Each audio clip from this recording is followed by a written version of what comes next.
Thank you very much. We will be here with you today and tomorrow.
Talking about not the school children, yes, 18.5 million, more than 90% as of today. The 80% was about 3 years ago, 4 years ago. But if you don't take the region what they wanted to do, so we have to return. And we should stop blaming President Bola Tinubu. We should look at ourselves in the mirror and address it. And I think this is the beginning, and I can see hope. We need to continue with this and the purpose, and also and digital training programs targeted at providing youth opportunities in technology and innovation. Investigation not simply as literacy, but as empowerment. President Tinubu's 3 million technical talent initiative trains youth in digital and technical skills.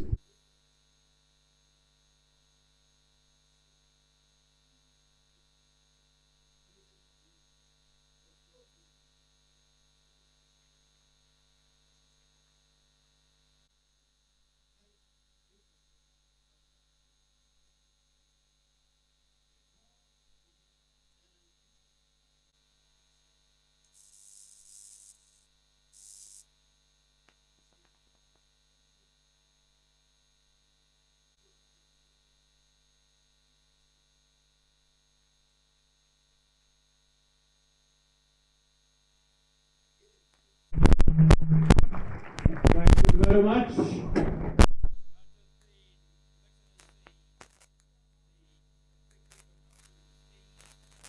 The Vice President, represented members of the National Executive Council, Banditry has adopted the already existing, and it's about time I invite for address by the Chairman of Northern Governors Forum, who doubles as the Executive Governor of Gombe State, His Excellency, of the right to the rostrum. Which invited guests, members of the press, ladies and gentlemen, a very good afternoon to all of us. I feel highly honored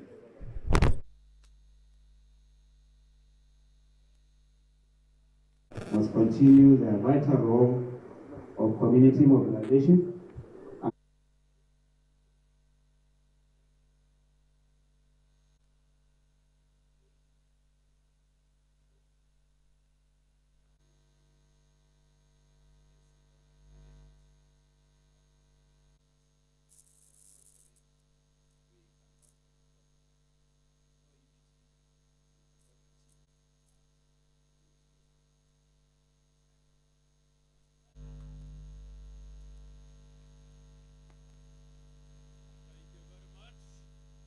Now then,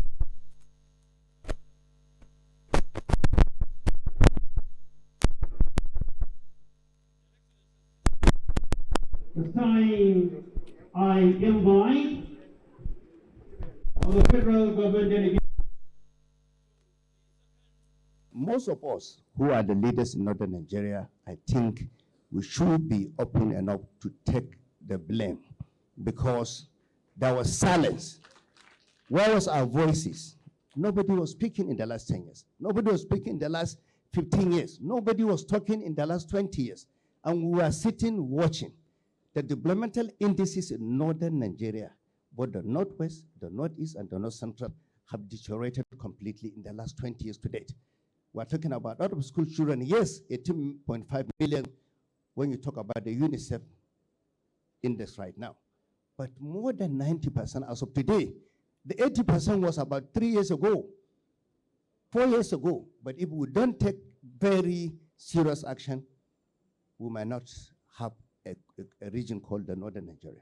So we have to be careful. And we should stop blaming President Bola Ahmed Tinubu.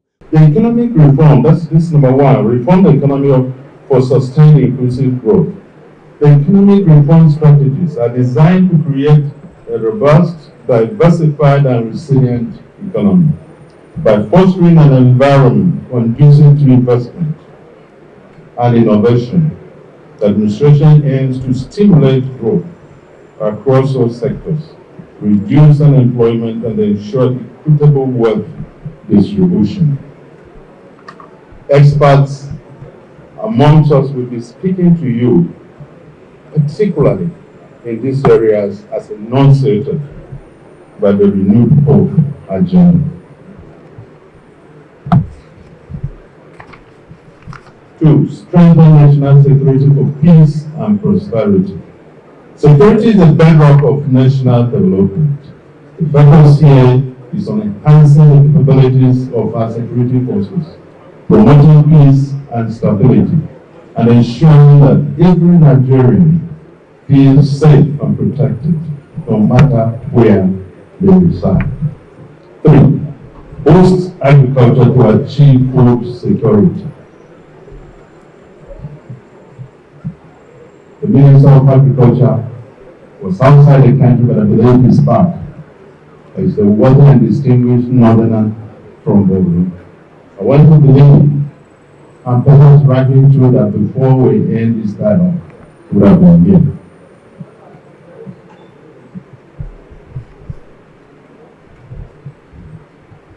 Unlock energy, that's 4, and natural resources for sustainable development. Through reforms, the government is unlocking the potential of Nigeria's vast natural resources and energy sector. Through sustainable management, increased investments, and adoption of modern technologies, the goal remains to drive economic growth and ensure environmental sustainability. 5. Enhance infrastructure and transportation as enablers of growth. The commitment of the administration to expanding Nigeria's infrastructure and transportation network is strong. By improving connectivity and accessibility, government aims to boost economic activities, create jobs, and enhance the quality of life for citizens. The governor of Akume said his North Central and Northeast are left out. It's a temporary thing, because I also took it up with him. I said after, when he awarded the contract for Lagos Calabar, one day I got into his office and he showed me a design for Sokoto Badagry. And you know Sokoto Badagry stretch is longer, much longer than Calabar to Lagos to Calabar. Much longer. And the road from Akume through Jos. Today, crude oil production is over 1.8 million barrels a day, from 1 million at the time when we took over. Because that is why we are getting the resources and the money to run our country. Today, those who wanted to dismember Nigeria, the eye of the ESF, who insisted that Nigeria must break, we stopped it. We did. Just to agree with Professor Bande, you must have a country first. And we have done a lot of work in the north, and I will come to share with you. At the time when we took over, few things, but extremely, very worrying, disturbing, was ongoing. 4 intractable security challenges impacted our country. They are Boko Haram. Boko Haram is close to over 20 years now. And not long ago, even Lakura, because of the collapse of the Sahel countries, all of them are gone. It's only Nigeria as a Sahel country that is standing, but we feel it. Banditry, especially in the north, and kidnapping, northern Nigeria, northwest, north central, and indeed across. Separatists, I have told you about them, the IPOPs and so on. The Niger Delta and communal clashes across the country, both in and out. What the SGF said about harder farmer clashes. 3 of these categories of challenges, Islamist insurgency, I've told you about the Sahel, banditry and communal conflicts, which includes farmers and herders clashes, were predominant, particularly in northern Nigeria. So, I will share with you a bit of what was happening before June 1st, 2023. Simple things like the train attack. Just a few months before this government came in, bandits, they were in control of the north central, Abuja. They would attack at any time. They attacked Kuje prison. They attacked our churches. They killed Guard Brigade soldiers who are guarding the seat of power in Abuja just before this government came in. And all over, continuous. Not only that, of course, they will go into villages, and so many of them, I hope you will be able to see them, attack and kill sometimes 200, 300 people in the village. It was the normal thing. I remember when we were doing campaign with the President Bola Ahmed Tinubu, we would go to a state, we would not be able to address the people because of a day before, 200, 300 people were murdered or killed by bandits and kidnappers. Terrorists were in charge. The Sadiku group, the Mahmudas, the Ansarus, the Iswaps. They were. That was the reality. Kaduna, and I'm going to give examples because it makes great sense for you to interact. This is the first time you are all security, those who are in charge, the servants, today's servants, Your Excellency, we are today the servants, the work we are doing. I will give you an example with Kaduna. Kaduna State alone, Kaduna in 2021, and a bit longer, government data reported that 1,192 people were killed, 3,348 kidnapped. In this Kaduna, that some people are making noise that things are not working. Yes. In Benue and Plateau State, before May 2023, violent harder farmer and communal conflicts caused thousands of deaths. Over 5,000 in Benue alone, according to their own official figures, the state government. Hundreds in Plateau resulting in massive displacement and widespread destruction. In Zamfara State, over 200 people were killed between 4 and 6 of 2022. Yes, just 2 days.